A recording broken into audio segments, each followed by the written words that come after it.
the product file system. The products is made up of three particular types of products. One are ingredients, which are products that we buy but we don't sell.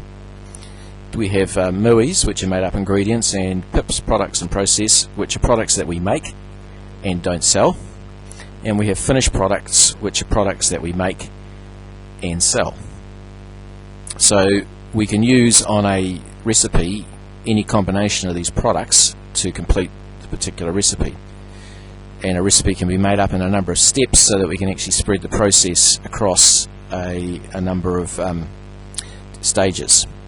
So if we take an Easter bun in a 6-pack and we look at our recipe function, we have a recipe bun in a 6-pack which is made up of an Easter bun, and an Easter bun is made up of a series of other products such as dough, honey glaze, and a plain bun. So we look at our 6-pack recipe, we see that it's made up of 6 buns and a plastic bag.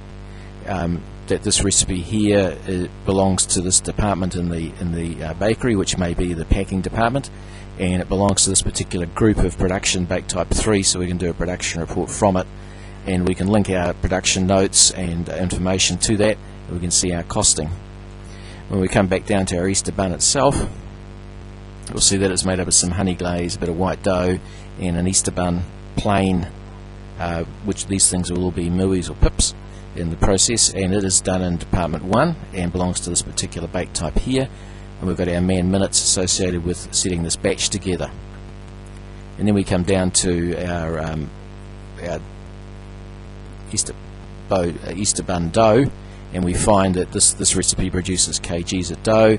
We can actually make the recipe have minimum, maximum batch units to fit your mixes and what increments you can make them in. And this is in department 1 and bake type 1, so we can now actually build a recipe structure up which then takes place in different departments throughout the bakery, so we can produce production reports for each department, and we're bringing our costings through as we go, so that if we print out our costing for the whole system, we'll find that we get a, hopefully,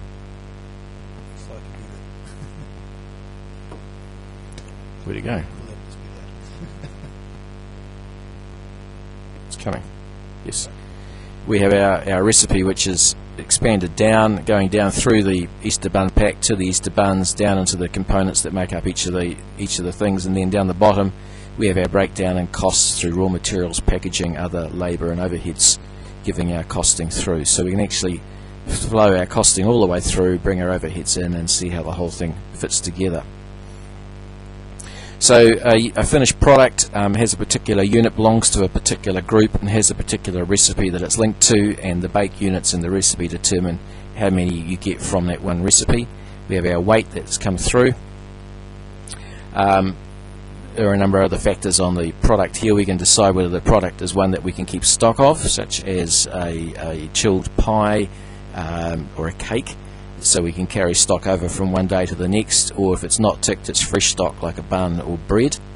Whether the product's able to be forecast, whether the product's one that we plan to make rather than driving the production based on the orders that are going out today. So in a pastry type business, we would plan to make so much top pastry and so much bottom pastry on certain days in the week in order to meet the requirements going out on the other days, where in a bread business the bread is made to order, so we can set the product up, and we have a number of factors that determine how that product works.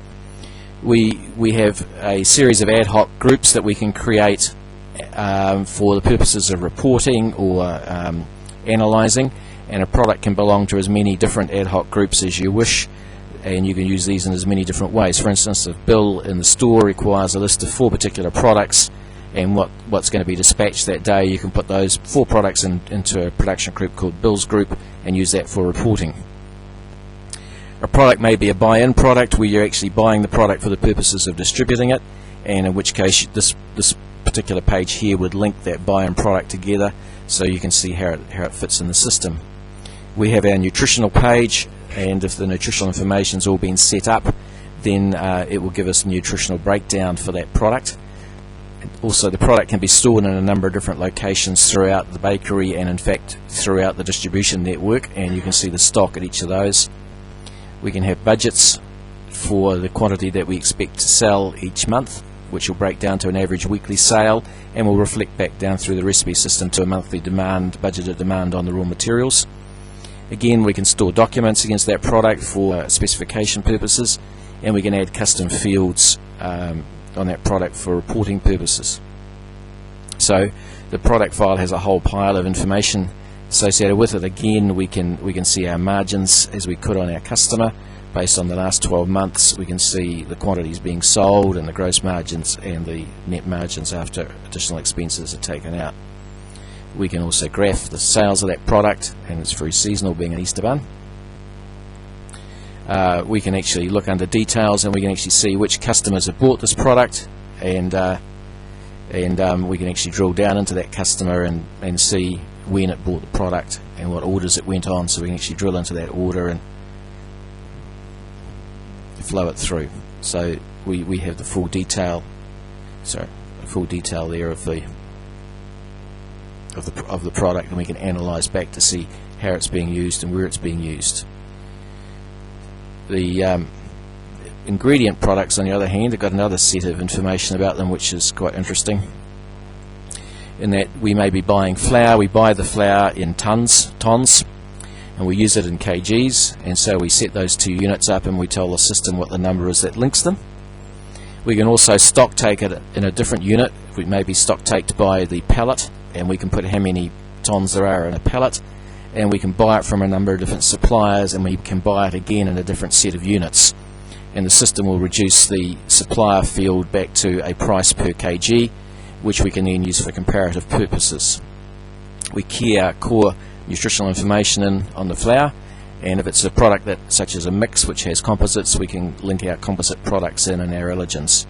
So that provides us with a way of managing the tons, so we can actually buy it by the ton and price it by the ton and still get prices out by the kg. Again, with the product, we can actually come into the details, and we can actually look at our history for the product, so we can see here it's being used.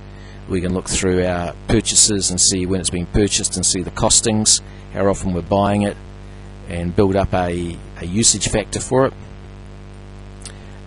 With that, we can use that to determine how we're going to reorder the product.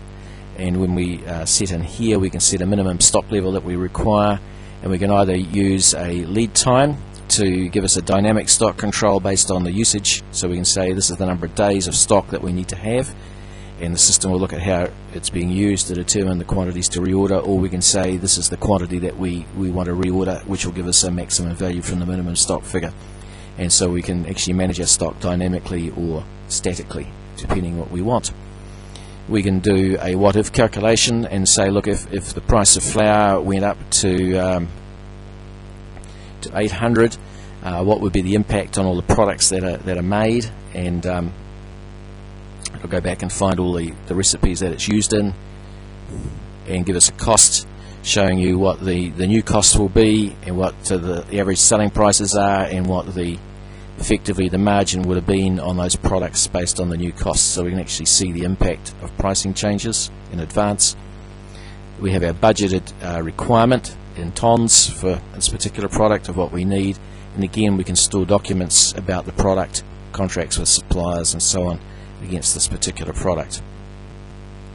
So that provides our links, our little products in between. Our MUIs and PIPs are nice little devices and are made up ingredients, normally something that you measure in kg, and it's a product that's been made, that's part of a process, and it then has its own recipe link that we can then go and drill into in the normal way to find out how it's made and cost, and it becomes one of those products again which we can either keep in stock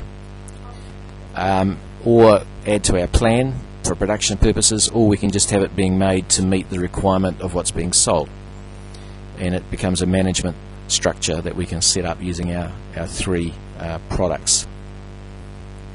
The ingredients have a stock take system which is date based, so we don't have to post it immediately. We can set it all up. It'll find the products in the location, given the date at that point there. We can do a stock take report, load it up in due time, and when we post it, the system checks the stock on hand at the end of that day and generates an adjustment at that time to suit what's happening. The finished goods also have their stock accounts, which we can also stock take in a similar way, and we can track all that sort of information through.